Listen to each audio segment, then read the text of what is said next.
morning, outlets. Well, at least it's morning here Yeah, in the basement studio. Or afternoon, or evening, or Whatever whatever it is listening. when you're listening. Yeah. And stop being a timist, Samantha. I'm sorry. I don't know if I can keep hosting the show with your rampant timism, but anyway. Today in the weather, Yes. it's raining. And our weather might not be so different from our very special guest today It's because very true. he's not that far away from us. I know, right? I mean, this might be our first in-state guest. Yes, I think no, ML Keller, also in state. Oh, that's right. She is in state. Our second in-state guest. We are crisscrossing Ohio, ladies and gentlemen. Yes, we are. Yay, Ohio! Yes. I don't think you hear that too often. No, not so much, but okay. All right, moving on. It's cool. Yeah. Special guest today. Yes. As Hi. always, we are very excited. This one is just up the road from us in Columbus. Yes. Yes. Yeah, and I'm excited about this one because, I don't know him well, but I already know we have some things in common, which is kind of cool. So, there's that. Ladies and gentlemen, please welcome to our show, Alexander Thomas. Hi. Good morning. Thank you guys so much for having me. And yes, I am coming to you from Drury, Ohio today because it is also raining and where I am. Yeah. It's all right. Yeah. Spring. But I mean, it's Ohio, so give it a minute. It'll change to something else. Exactly. Yes, 15 minutes true. from now, it'll be like a blizzard or, even though it's, April, May. it's May. It's the random sandstorms that get me. I don't understand where the sand comes from. Completely understandable. This is true. Yeah. I guess the dunes up on the lakes aren't that big, right? Yeah. Well, thank you guys so much for having me. I'm very excited to be here today talking about whatever you guys want to talk about. Yeah, absolutely. We're really happy to have you on our show too. I appreciate that attitude. Whatever you guys want to talk about, because I'm a megalomaniacal control freak. So there's that. Very, very dangerous to leave us in charge. Yes, it really is. Have you listened to the show before? Do you Yeah. know what happens when we're in charge? Yes. I am a big fan of the show. I've actually enjoyed all the episodes I've heard so far. Thank you very much. Thanks. See? Oh, that's really cool. Thank you. A writer I really love the premise Yes. for the novel that we're going to be talking about today, and an outlet. See, Woo! I knew I liked him. I know. So yes, Alexander Thomas, your first novel, The Magician's Sin, recently came out. So why don't you tell everybody what the novel is about? I love this premise, so I want to talk about this a little bit more. But please tell everyone what it's about. Awesome. So I know as of today, which could be the past for some of the people who are listening, the book came out yesterday on May 3rd. So I'm very excited. It's the day after book birthday. So Yes. the Magician's Sin is about a grizzled wizard who has to come out of retirement when his ex-wife gets abducted. And it's set in the 1930s. He goes up against mobsters, monsters, magic, and mythology in his quest to try to save her before this terrible cosmic event takes place. Wow. I love that concept. That sounds awesome. I love it because it feels like, now I have not read it yet, I'll be honest, I have not read it yet, but it feels like it is noir mixed with fantasy. It's almost got with the cosmic aspect, it's almost got it feels like the superhero comics that I grew up reading, where you could have all these completely disparate genres all coming together in one, and I love that. And it's almost like a cosmic Dresden Files kind of thing going on. It just sounds really freaking cool to me. So, Yeah, I try to tell people that it's sort of like Casablanca meets Dresden Files. Oh, that nice. makes perfect sense. Wow, yeah. The weird thing is the people I tell who understand Dresden Files don't usually know what Casablanca is and vice versa. Nice. Oh, that love it. makes sense. Yeah. How funny. But yeah, superheroes is a big influence for me, and I do take sort of a kitchen sink approach to my world building. I wanted to create a world where there is all this magic and super science and aliens and all sorts of anything could pretty much happen. I love that, and even just from hearing descriptions and everything, you get that sense, which I love because I love those kind of worlds where anything is possible in all the best ways. Well, Yeah, I think there's some big Avengers movie or something that came out recently that that has a similar approach. Yeah, so I think mean- hopefully I'll find an audience that enjoys it as much as we do. It's not like I already saw it on opening day and I'm taking my daughter to it today or anything, but whatever. Yeah, I think that movie's going to do okay. Yeah, I think it might make a little money. Maybe. Yeah.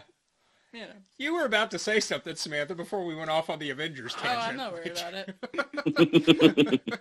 I mean, I'm just gonna sit here. No. What I was gonna say is I think that it's really cool when an author goes all in on their world building, because sometimes you're reading something and then there's just like this little glitch and you're like, oh wait, what world am I in now? Yeah. But it sounds like with your stuff, you just like commit 100%. It's like you have thought about details that aren't even in your novel. Yes. That don't appear in your novel, but you could answer them if someone asked you the question. I do take an iceberg approach to especially the world building that appears in the novel. I like to give sort of 10% that's relevant and then know the 90%. And the 90% might not ever be something that somebody finds out or somebody asks about, but as the author, it is your responsibility to have at least an answer for most of the questions that you can think of. Yeah, absolutely. I mean, you never know where you're going to be reading your novel and have someone come up to you and be like, so how does, the medical system work in your world? And you're going to be like, well, I know the answer to that, so here I go. Yeah, right? I think that's awesome. I do too. Yeah, I know. You're gloating. You are like, I know, I'm not gloating. This shine, this like brilliantness coming off J. George right now, because he does the exact same thing. I cannot tell you how many times we were in the cube prison and like he would jump up out of his desk and run over and be like, oh my gosh, I just thought of this really cool thing, and he described the entire thing to me, and I would be like, oh yeah, where does that appear in your novel? And he goes, it doesn't. And then he'd go sit back down. Like, And for the record, I'm not glowing or not gloating. I was glowing. I was yes, just that's true. I was Yes, just okay. happy that somebody else does the same thing that Yes. I do, because I love that approach to world building. I And- love it. And I will say that I do think it's a unique approach, especially today, because there seems to be so much focus on crank the story, crank the story, crank the Yes. story. But there's something to be said for stepping back and giving it depth, because when you read something that the author has truly thought about, you can feel that Yeah, as a reader. you can tell. Yes. So I think it's awesome. That's not something that I do too often. So Right. I get it, but kudos Well, to both of you. I certainly appreciate that.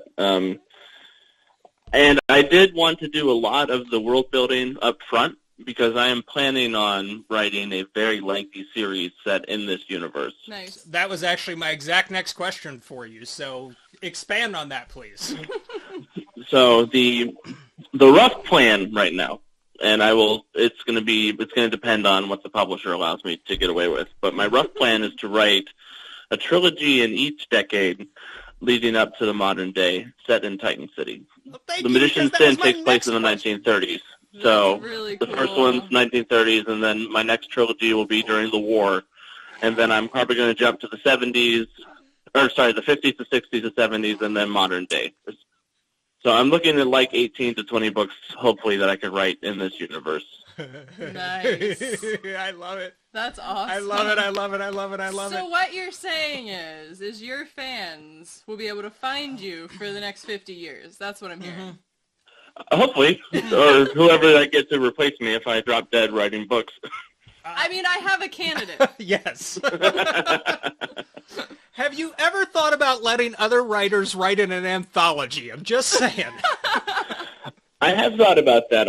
Because I do one of the real perks about writing superhero fiction is I can write a lot of short fiction that Yeah. stars villains who I don't think can carry a whole novel-length story, but are interesting villains who I think should fill in some of the gaps between the Yeah. Thanoses and the real big bad. Mm-hmm. Right. Oh.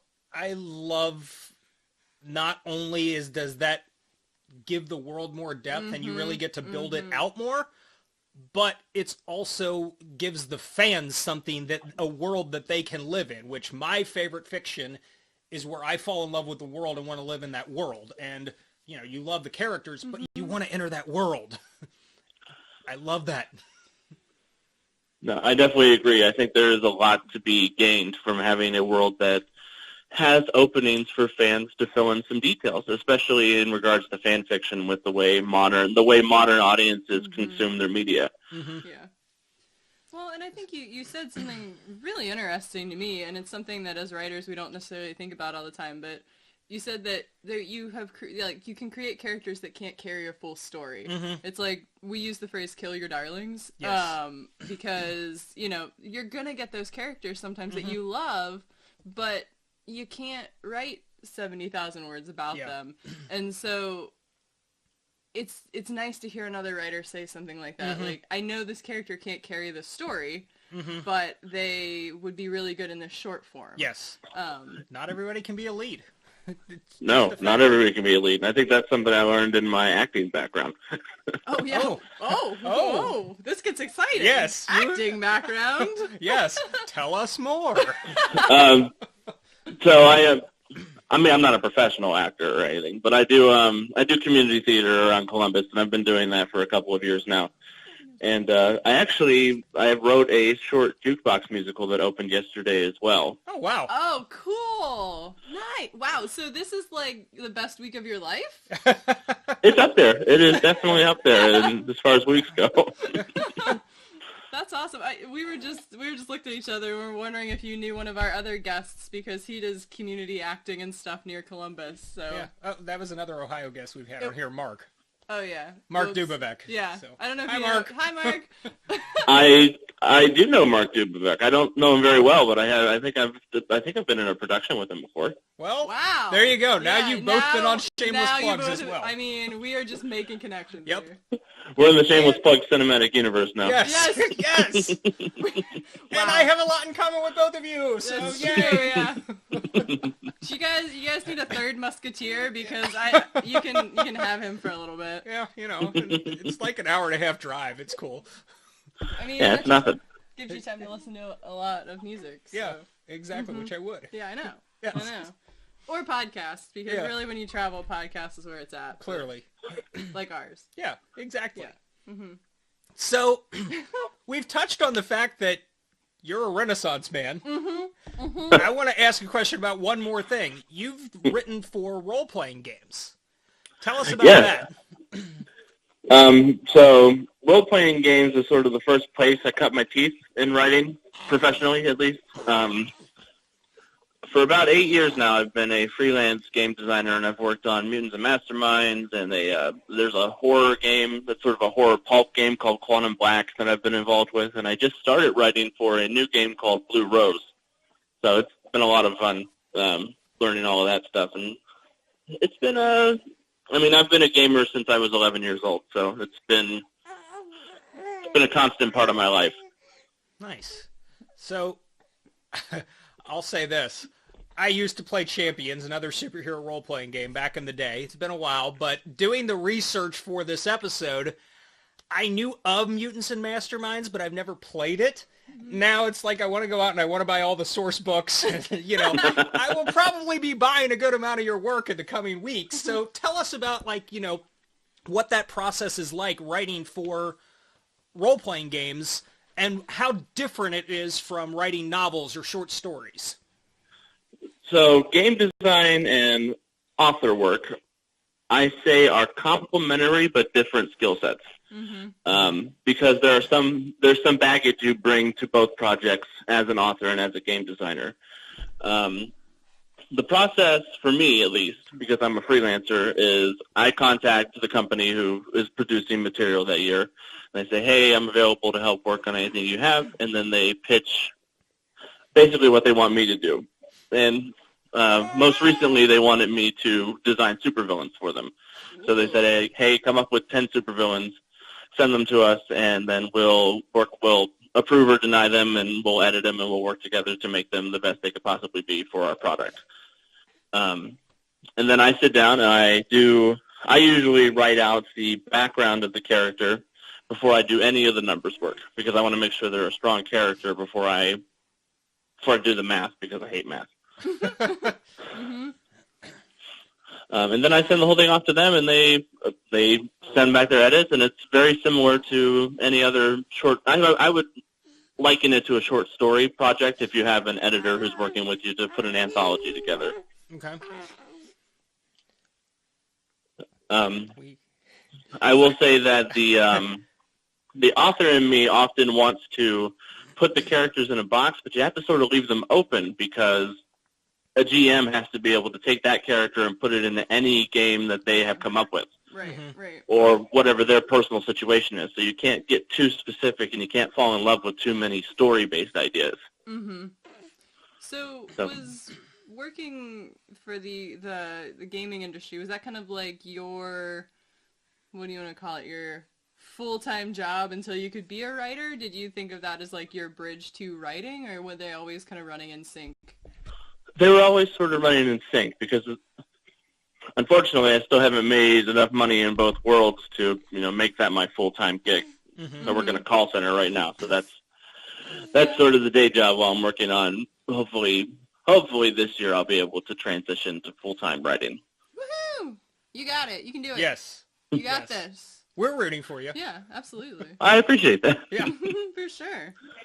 So, do you find that the work you've done creating these characters and so on for role-playing, has that strengthened your novel or short story writing? Has it changed the way that you write? How has it influenced what you do in the...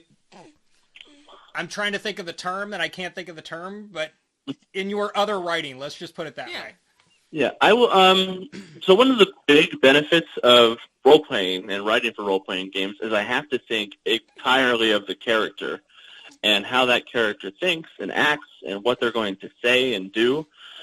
And it's given me a very strong sense of creating unique characters and sort of inhabiting their mind. The Star of the Magician's Sin actually started off as one of my Mutants and Masterminds player characters. Wow. So he was a character that I was, every Friday night I would show up and I would pretend to be, can I say asshole? A wizard asshole. That's fine. Yeah, you can say it. We're good. And that really helped when I moved into the writing the prose section because I had already inhabited him and I was forced to think the way that he thinks on my feet. So it's great for improv. It's great for staying in character. It's great for all of those things that you need to be cognizant of while you're writing from somebody's point of view. Yeah. So do you ever create like a supervillain and you're like, oh my gosh, I hope I don't run into this dude when I'm playing the game? Yes, but I have a few supervillains that I've created that I'm like, what was wrong with you when you did this, Allie? It's like the character you create in your novel where you're like, I never want to see this guy in real life. And then like for you though, it's such a real possibility that you could see that guy in real life. Yeah. Well, in real gaming life. In real gaming life. Yeah. Real gaming life. Somebody could use him as my comeuppance. Yeah. Exactly. So we've talked a little bit more about Mutants and Masterminds than the others. Tell us about what you've done with the other role-playing games that you've worked on. So with Quantum Black, I have been a Kickstart goal twice for that system, where if they raised a certain amount of money, they were going to hire me to write an adventure, which is, in its own way, is sort of a short story. Yeah, that's cool. It's like a choose-your-own-adventure short story. Yeah. With unlimited options. Yes. The one I'm most excited about for Quantum Black, I wrote an adventure called Trouble in Paradise, where the agency finds out that there's a marriage institute where people are going and they are becoming completely new people and they're finding love again. And when they get there, the agents find out that it's because they're sacrificing people to this horrible spider god, and they're replacing them with spider monsters in human skin. So, wow. Yikes. It's a spooky, scary game. Yeah, that does not sound like the right way to find love. Sounds like going on Tinder already. I've never been on Tinder. I don't know what I'm talking about. Wow. I've never used Tinder. Wow. Throwing the hate this morning. Sorry, Tinder users. Tinder users. I think the Tinder users agree with you, if I'm being honest. They probably do. See? It's been a long time since I was single, so I don't know what I'm talking about. But Now the OK Cupid people, they're going to be mad at you. It's true. one of my good friends met his now wife on OK Cupid. Really? Yep. Huh. And they bonded because of It's Always Sunny in Philadelphia. That's right, I remember that. He had a joke in his profile that was related to It's Always Sunny, and she really liked it. And yep. Aw. And now she's stuck with him. Yeah, now she's stuck with him. And I almost caused them to not get married by accident. That's a whole other story, though. I'm going to shut up It's a now. whole nother podcast. It's a whole nother podcast. That will take way too long. In my defense, it's because I'm not on Facebook and knew nothing that was going on, so kind of It's stuck true. my foot in my mouth and almost caused their relationship to end, but I didn't, so... That's Moving on. Moving on. Yes. Gonna hit the gas pedal and go forward. And now I'm the asshole without the wizard powers. True, yeah. Oh, Yeah. too bad. Should have had wizard powers. It makes it way easier to get away with it. God, I know! Man. If everybody just had wizard powers. No, I want to be special. I don't want everybody to have wizard Yeah, powers. True, yeah. Okay, never mind. Not everybody should have wizard powers. No. But everybody should still have a Hogwarts house. Oh, that's Yes. absolutely true. What is your house? Yeah. Every time I take the test, it says I'm a Slytherin, but I don't feel ruthless. Nice. Maybe that's not up to you. Like, maybe other people decide if you're ruthless or not. I would think Yeah, so. I was gonna say, yeah, I'm not sure that one is up to you. I mean, but Yeah. Maybe There's it a lot just... of personality traits that people are like, I'm this, and I'm like, you don't get to decide that. You don't get to decide if you're Yeah. funny. Everybody else decides if you're funny. Yeah, right, yeah, exactly. agreed. That's very yeah, true. that one is absolutely true. Maybe it just thinks you're cunning and ambitious, There you which go. are the positive traits of a Slytherin. Yeah, Yeah. Yeah, let's look at it that way. yeah, I like that. I mean, It, Jag- it gets me completely wrong. so Jag is really good at looking at his house positively. I put a spin on it. I know you do. I know you What's do. your house? I'm a Ravenpuff. You are not. I'm a Ravenpuff. According to the Sorting Hat, I am a Hufflepuff. So do they have Ravenpuffs? Is that a, like, the I've made it a Hufflepuffs thing. aspire to that? I have made myself a Ravenpuff, so I'm going to make an enemy of all the nice people in the world by trash-talking Hufflepuff. no. According to the Sorting Hat, the first time I did it, I got Hufflepuff. I wanted Ravenclaw because Yeah. I feel like I'm a Ravenclaw, but the Sorting Hat told me I am a Hufflepuff, and then of course everyone who knows me started taunting me about being a Hufflepuff. It's true. Including like people at work actually buying Ravenclaw banners and putting them up just because they got Ravenclaw and to taunt me with it. Yeah. And my Amazing. daughter bought me a Hufflepuff pop socket for, it was my birthday or Father's Day or something. So basically everybody taunts me with being a Hufflepuff because they know I think of myself as a Ravenclaw. So your daughter's a straight savage. She's definitely a Slytherin. My daughter is absolutely a Slytherin. And I love her to pieces, but she's a Slytherin. Yeah. She hasn't taken the test yet, but she's a Slytherin. And then the second time I took the test using a different, because on the official Pottermore one, using a different email address, it called me a Gryffindor, which I'm not a Gryffindor. I am absolutely not a Gryffindor. I think the Sorting Hat's just like getting attached to your head, and it's like, I don't know. Yeah, Yeah. I think the Sorting Hat is an asshole wizard who's just messing with me.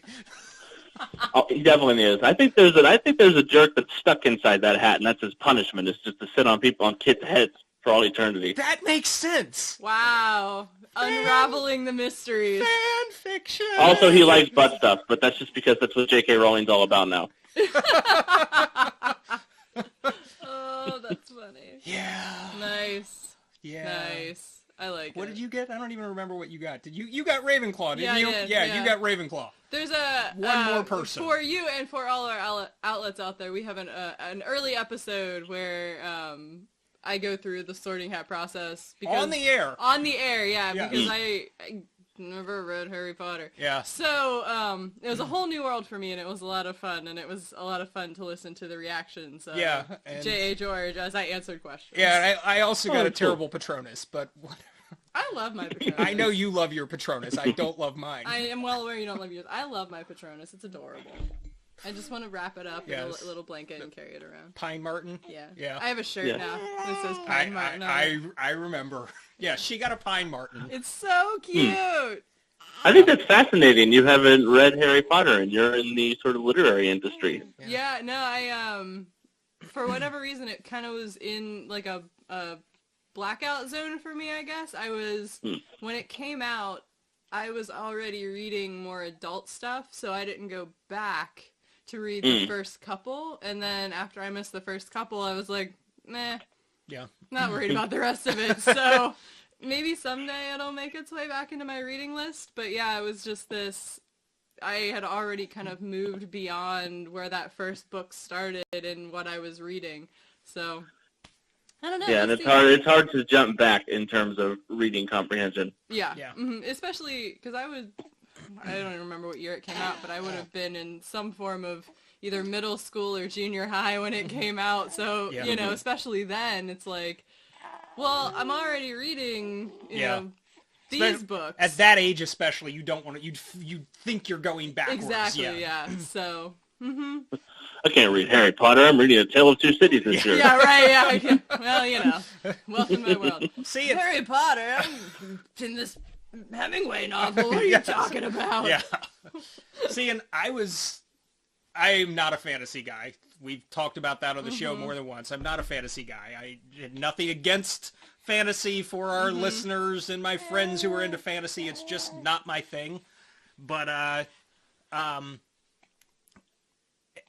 one of my friends, I was in college, so one of my friends was telling me after the fourth one, the Goblet of Fire, they kept telling me, like, no, you need to check these books out. And she was several years older than I was. She was my boss at the library I worked at in college. Huh. So she kept telling me, no, you need to give these books a chance. And I'm like, but they just seem like kid stuff. I'm really not interested. I'm not into the whole magic and wizards thing. And she was like, no, they get more adult as they go. Yeah.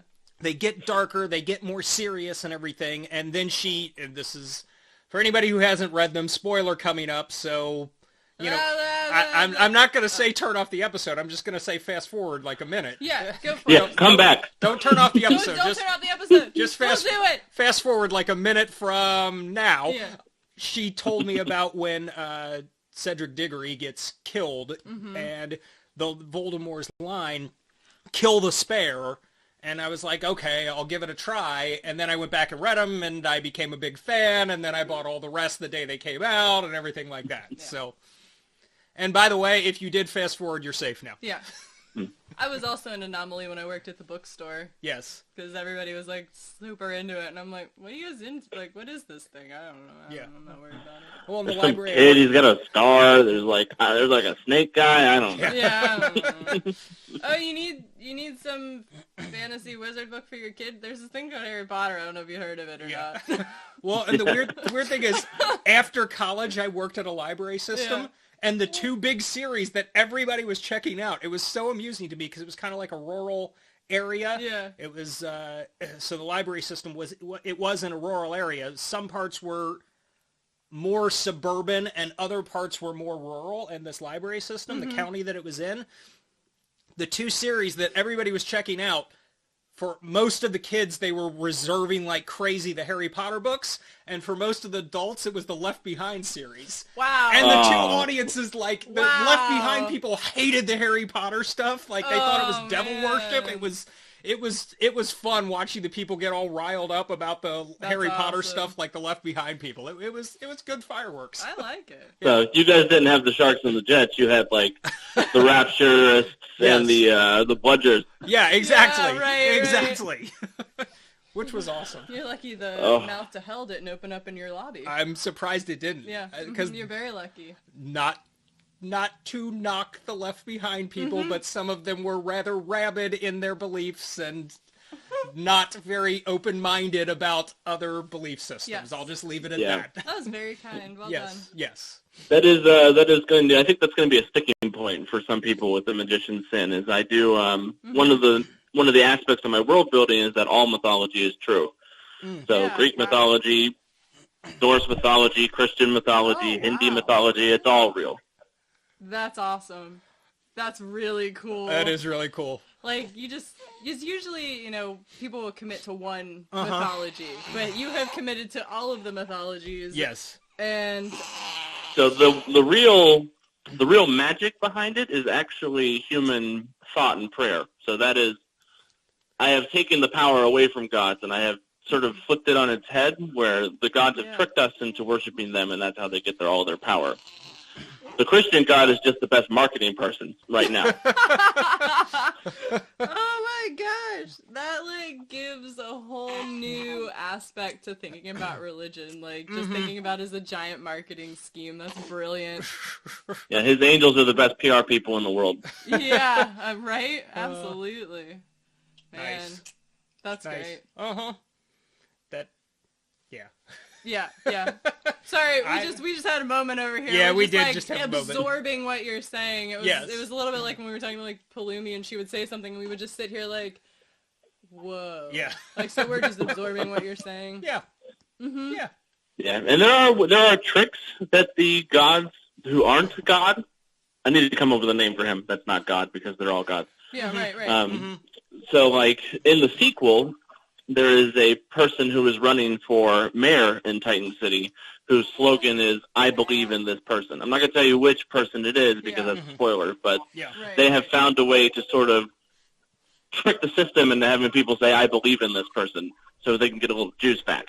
Wow. Nice. That's awesome. Man, your book sounds incredible. I think everybody should buy it. Like, for serious. Like, it just, I mean, you can tell just the way that you talk about it that it's like you live there. It's like you are a reporter walking down the street telling the stories of the people that are there. And I think that amount of commitment to the story and then the time to write it, everybody needs to go out and buy your book. Agreed. I appreciate that. Yeah. I agree. And if you want to buy the book, the link is going to be on our website. Yes, it is. Woo! Yeah, I was very lucky. I actually there's a physical brick and mortar store here in Columbus who agreed to carry 5 copies on release day. So I can't wait to head down there and take pictures and sign things and be surreal and in a weird mood for the rest of the day. That is Nice. so cool. That's awesome. Which one? Which store? It's called the Book Loft. It's in German Village. It's this really interesting. Yeah. Yeah. I think it used to be a manor house, and now it's like 32 rooms that are just full of books. Yes. Yeah. That place is cool. I've never been there, but I've heard about it. I want to go. I went to school up in Columbus, not at the giant Oh, nice. university that's in Columbus, a bit north of there. And so I used to be in the city a lot, and that place is really cool. So you weren't at the Ohio State University? I was not. Nope. I was not there. I was at... Were you at a Ohio State University? No, I was at the Ohio Wesleyan University. So, yep. Nice. Well, I think we have come to the part of the podcast that always gets us all riled up here. Yes.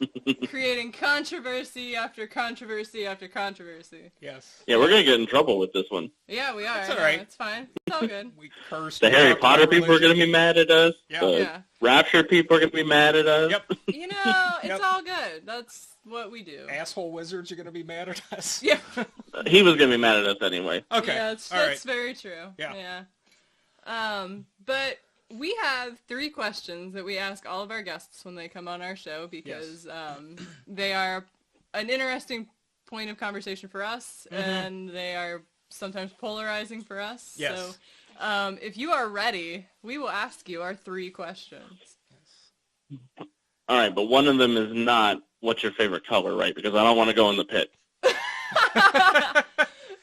No. Well, that's the 4th question. Yeah, oh yeah. Well, I mean, if we get there. Yeah. If we get there. So our first question to you, and I feel like I'm going to just I think we know crawl where... under a table and cry in a minute. I have a feeling we know where this one's Yeah, going. agreed. But Are you a plotter or a pantser? I am a plotter. Yes. I write very detailed outlines, and I have a whole, almost assembly line process to creating my books. Nice. The first thing I do is I come up with the base idea of what I want to write, and then I go into a big research phase where I, especially with the Magician's Sin stuff, because it's all set in a different time period, and I want to make sure I get all of that right. Like, I found out they didn't have high-fiving in 1933. Wow. That really? And somebody called me out on that in a beta read draft. Yeah. Huh. That's really fascinating, actually. I was like, that seems so natural. What do you mean they didn't high-five? What did they do? Yeah, seriously. Nobody congratulated anybody prior to 1977. Right, yeah. There's no way. They gave hearty handshakes, but whatever. Mm. They tipped their caps. Yes. And then after the research, I'll do an outline, and my outline is I do a 2-paragraph synopsis of the whole story, and then I break that down into scenes, and then I write those scenes on index cards, and I lay them out in a big line on the floor or on the wall if I can find enough space, and I look at the whole story as those index cards, and I shuffle them around as I need them to, and I make sure I color code them by which character is the point of view character for that chapter, and it's like a serial killer's den in my outlining area. I'm picturing no offense, I'm picturing a murder board with like twine connecting different things and like, a dark room where only your computer screen is lighting things up, and I love it. So I wish I had the yarn. Wow. somebody actually has a more detailed process than I do. That's amazing to me, and I love it. This is like, and I have to admit, it's moderately foreign to me, and I think it's really cool because that's not my process in any way whatsoever, but... I don't think there's a wrong way to write books. I agree. No.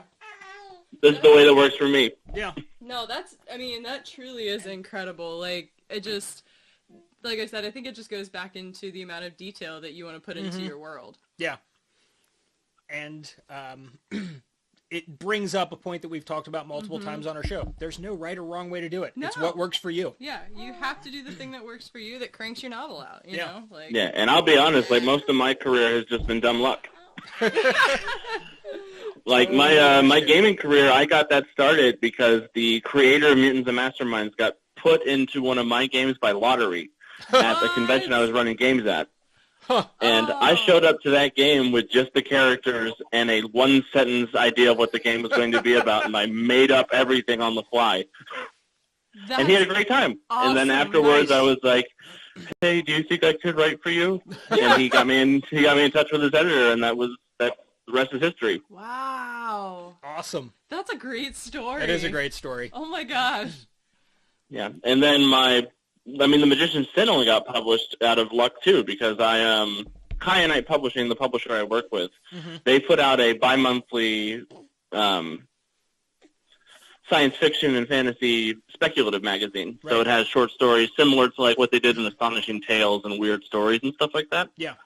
And I had an Anson, that's the main character of The Magician's Sin. I had an Anson short story, and they loved it. And I was like, I've got a book. And they said, oh, give it to us. We want to publish it. So I avoided the rejection phase entirely because of dumb luck. Nice. You lucky. Yes. Yeah. Yeah, no, I fully admit that it's dumb luck that has propelled me through life. That's great. That's There's awesome. an old saying, sometimes it's better to be lucky than good. Yep, agreed. Not saying you're not good. Yeah, But. yeah. No, that's great. So, second question. We get our best ideas at inopportune times, in the shower, in the car. Mm-hmm. Where do you get your best ideas? Oh, boy. Almost all of my best ideas come like in the last 5 minutes before I fall asleep at night. Yeah, that's a good place. And then I have to wake up, and I keep a little notepad on my nightstand. Yeah. So if I have to write something down, if I think it's a good enough idea, because it might be a good idea to 3 o'clock in the morning, Alex, but not to noon, Alex. Yep. Mm-hmm. When you're trying to decipher your scribbles, you're like, Yes. did I say hen or pen? I can't read my own handwriting. Why am I like this? Yeah. It's like that Seinfeld episode, The Flaming Globes of Sigmund, or whatever the line was. Yep. I do get some pretty good ideas in the shower, too, but at that point, I can't just dive out of the shower. I have to just say the idea out loud until I get out of the shower, Yeah. which makes me sound like a crazy person. I No, completely there understand. have been numerous car rides where I'm just like saying the same thing over and over and over again until I can get to a place to write. Yeah. This is a good idea. This is a good idea. Yeah, Please right, don't right. go away. Please don't go away. I'm singing. I swear I'm singing in the car. And our final question, which this one is so much fun. Yes. This is your opportunity. What would you like to plug today? You can plug anything you want, and please tell us what you're interested in. Am I plugging something of mine or something of somebody else? Whatever you Whatever want. It could you be want. a restaurant in Columbus for all we care. Yeah, It's we whatever don't care. you want to plug. This is your platform to plug whatever you want on Shameless Plugs. Oh my goodness. That's too much power. We have given you the power back. Yes. So outside of The Magician's Sin, which this whole episode's sort of been a plug for, please go buy it. It's great. Yes. Absolutely. I will say that there is a gaming convention coming to Columbus in June called Origins Game Fair that is like the second largest gaming convention in America.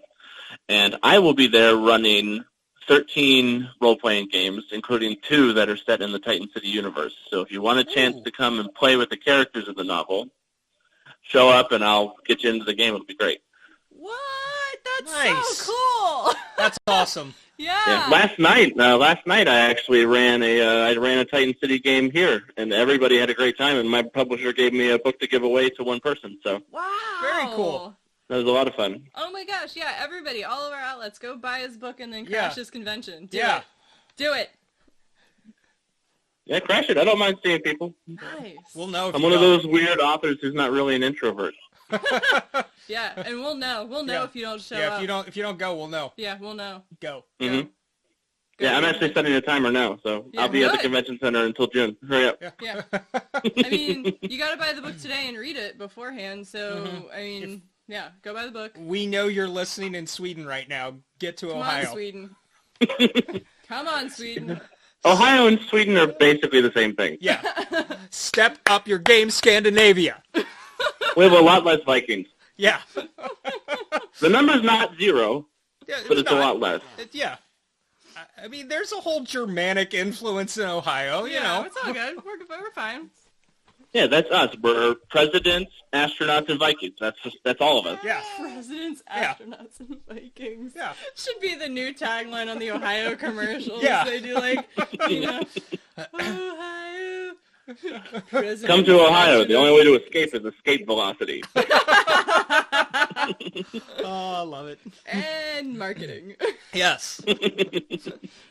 All right. I think that does it for another episode. Thank you to our guest, Alexander Thomas, first and foremost. Thank you. Thank you guys so much for having me. I'm very excited. Oh my gosh, it was great having you on the show. Yeah. We really, really appreciated you coming on. Yes. And as always, thank you to our outlets. Yeah. Thank you for listening. Thank you for joining us for another episode. Yeah. Go buy The Magician's Sin, Yes. please. Absolutely. Do it. Links will be on our site. Yeah. Links to the convention will be on our site as well. And where can they find you? Our Uh, listeners. So I'm at www.alexanderwrites.com. Okay. So WRITES. Not Alex is right, but Alex is writing. Yes. And All right. I'm on Twitter at AlexanderWright3. Perfect. All right. Alrighty, well, we will get all of those links on our website. And again, thank you so, so much. All right. Oh, thank you guys so much. Bye. Bye!